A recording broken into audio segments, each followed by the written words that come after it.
Hey, what's going on everyone? Welcome back to another video, this time a ranking video, and this is an IRL request, you could say. My friend said, why don't you do a Talk Talk ranking video? And I'm sure they're one band that I definitely penned in somewhere in there when I was thinking up ideas, but they kind of got lost in the shuffle, and I thought, that's so easy because they only have 5 LPs, so it's definitely going to be a little less painless than the band I'm probably going to do next, which have quite an extensive discography. Talk Talk, of course, was a seminal synth pop band who were formed in the late 70s, early 80s, and they had a huge hit with It's My Life, and they had hits that followed, of course. And then they somehow turned into, and we'll see that because it happened around their third record, they transitioned from doing their synth pop thing to doing what is now called post-rock, but at the time did not really have a title, thankfully, because as much as I love the genre, it's such a dumb name for a genre. And they were kind of synonymous with producing some of the first post-rock, and their name gets thrown around a lot when it comes to influences that are influencing all these new post-rock bands, or all the bands that rolled around the late 90s, early 2000s, like Godspeedy, Black Emperor, God is an Astronaut, Fly Pan Am, Silver Mount Zion, Mogwai, all those amazing bands. So jumping right into it, in true AC fashion, I don't actually have a copy of their first record, but that's going to be number 5, The Party's Over, and I am very, very familiar with it. One of my buddies has a copy. I used to have a digital copy. I'm all over it on Spotify and all that. The first record is, it's no slouch, I'm putting it in last place, but it's a really great record. I think it's just overshadowed by the sophomore effort. No sophomore slump for these guys. And the only problem I have with the record is the title track and opening track, which is Talk Talk. Good thing they didn't call their album Talk Talk, or it would be Talk Talk by Talk Talk off the album Talk Talk. It would be like a Black Sabbath deal. The opening track kind of casts a shadow on all the other songs that follow. The other songs are fine. There are actually some that are really good, but Talk Talk, the track, is like a big kind of monolith that, sits affront the record, and then the other tracks are all kind of behind, and there's no sunshine getting past that monolith. And if you listen, it's fine, but I always think opening tracks have to be, yes, one of the strongest, but you have to have other tracks peppered in that are just as strong, and that's what, to me, makes a great record. If it's anyone's favorite, or if people go, you'd pick that over It's My Life, that's completely fair, but for me, it's my number 5, but it's a great record, and I don't know why I don't have it in the collection. I always seem to have one hole in each of these collections. I actually have 2 copies of this. This is the sophomore effort. This is going to be the number 4 spot. And I almost put this in at number 5 only because the opening song on this one is so bad, in my opinion. I don't often read about much hate for it. I think every other song off this record is just synth pop, neo-romanticism, just beauty. Like, it's just pure bliss in the synth pop genre. It's a solid record. Tim Fries-Green of Helegoland is already kind of a member here. He's on keyboards, so he was there from the very beginning. Of course, you got Paul Webb on bass, Lee Harris on drums, one of the best drummers ever, but you wouldn't know it back here because they were doing so many like pre-programmed stuff and drum machine, and Mark Hollis on vocals. So yeah, Tim was already a member of the group, and he was integral into where the band would eventually end up in their sound. Such a Shame is a great song, definitely one of the best. Obviously It's My Life is kind of the huge hit, and I gotta say it is one of the best or the best songs here. And the whole B-side, there's just great stuff here. Tomorrow Started. So it's a really good record, and I just love this band's album art. Like, there's not a band I can think of, and it helps that their discography is, you know, there aren't too many records in it. But I forgot what I was gonna say there. But they're the most like unified album arts ever. So it does help that they only have 5 records, but there's no other band where all the album arts are so unified. And James Marsh is definitely one of the best sleeve artists out there, I would say. Number 3 already is this beauty right here. So this is the record where they started to bridge the synth pop sound of the first couple records into something more kind of jazzy and experimental, and so this still had some pop hits on it. Life's What You Make It was a big hit, and Give It Up has such a good hook to it. Living in Another World, I'm pretty sure that was a single too. Happiness Is Easy.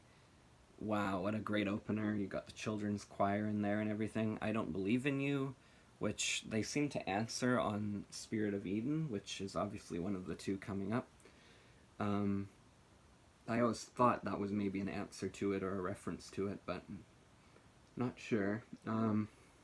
Yeah, Life's What You Make It is pretty much as catchy as It's My Life. It's a really catchy song, and April 5th is definitely bridging the pop sensibilities of this group into something more jazzy and labored over, and it's a really ambitious song. I really like that one. Yeah, all those songs I mentioned are highlights, but really every song on here is amazing. Give It Up live, oh my god, on the live record and DVD, wow. Give It Up is just stirring. Like, Mark's vocal performance on that, wow. What a great vocalist, yeah. I will say that if there's any track that's weaker than the rest, it's probably Time It's Time. I just don't find that one quite as engaging, or the chorus quite as good, but it's still a good song. It's not like Dum Dum Girl off It's My Life, which it's like, I'm gonna skip that one. Okay, so I have many copies of this. This is my only LP copy, but I have CDs, and I think I have 2 CDs of it because they remastered it, and then I have a cassette copy. Spirit of Eden. And man, that's the best cover so far. I love that one, in my opinion. But yeah, James Marsh again. Yeah, I was listening to this on a walk today, and I think it's the first time I listened to it all the way through probably since Mark Hollis passed away, unfortunately. So it was a long time. It was due time I gave this the time of day, and lent it an ear there, because that's way too long, and you can't really listen to just one song. Maybe I Believe in You, which was a single, and there's a really odd video on YouTube where they're performing it on Top of the Pops, and of course you have to lip sync on Top of the Pops. It's a really odd performance. That's a definite highlight. I mean, you have to kind of listen to this record all the way through to get the full effect. I think that's the only song where you could kind of take that out of it and still get the full effect of the song. Sorry, someone's doing yard work out there. Yeah, The Rainbow, Eden, Desire, I Believe in You, those are all highlights, and I just named 4 of the 6 tracks. The Rainbow, Eden, and Desire you can't really split up. They're a whole 17 odd minute suite. It works so well, it flows so well, it's such labored over music. They took so long to release this, and I think they got dropped by this record label because they just took so long and kept pushing back the deadline, I think it was this or Laughing Stock actually set the record label back a lot because so much money was spent. And this exhausted Paul Webb. He left the group after this. Um, yeah, it's just a masterpiece. It's a really life-affirming record. I Believe in You is one of the most beautiful songs that a male sings, I would say. Um, you know, men don't really sing beauty often, or at least that well. Sometimes they come off as a bit cheesy, but that's a great song, and that song makes me want to be a believer. Like, it's just, there's a lot of obviously religion and just commentary on life and stuff on this record. So I guess this is the first discography where the latest album ranks first, and it goes in like reverse order backwards, but Laughing Stock. So you got, I think the only reason why I would put this over the other record is Ascension Day. Yeah, Ascension Day is amazing. Yeah, so there's no Paul Webb here. There are a lot of players on here. They did a lot of takes, and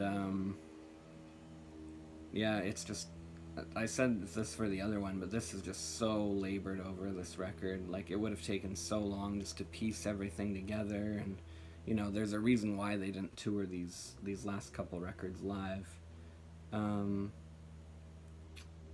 Yeah, Ascension Day is maybe my favorite Talk Talk song, and the whole flow into After the Flood is just absolutely perfect. You really could argue that, Spirit of Eden could be the number one. I say that a lot, but it's so hard to pick. These are both 5-star, just incredible records, incredible. And then, not to show off or anything, but further listening, I think a lot more people should know about this, and if you're a Talk Talk fan, you definitely should check out some of the solo efforts and some of the stuff the group went on to produce, including this one. This one's probably my favorite, the Orang Herd of Instinct. When I found the record of this, I was so thrilled. It's one of the most thrilled I've been to find a record. And then everyone has to listen to this. Everyone that likes Spirit of Eden and or Laughing Stock. I've never heard of anyone that likes one and doesn't like the other, but this is kind of the next piece of the puzzle. It's definitely more kind of downtrodden, more quiet and introspective, even than the quietest record moments on those records, rather. Watershed is the only one where they really get going. But yeah, Mark Hollis' solo work. This was his solo album. And of course there's a callback. The first song is called Color of Spring. And Watershed's Great A Life is amazing. Yeah, it's almost as good as Laughing Stock and Spirit of Eden, so definitely check this out. I think because it doesn't have the name Talk Talk on it, some people slept on it or don't even know that lead guy Mark, rest in peace, went on to something else. And then here's another Orang, Fields and Waves, which I would love to have on record someday. They have to reissue this one. But, yeah, that's it for that one. Thanks for tuning in, and tell me your favorite Talk Talk records in the comments. And sorry again about the noise. Peace out, everyone. Thanks for watching.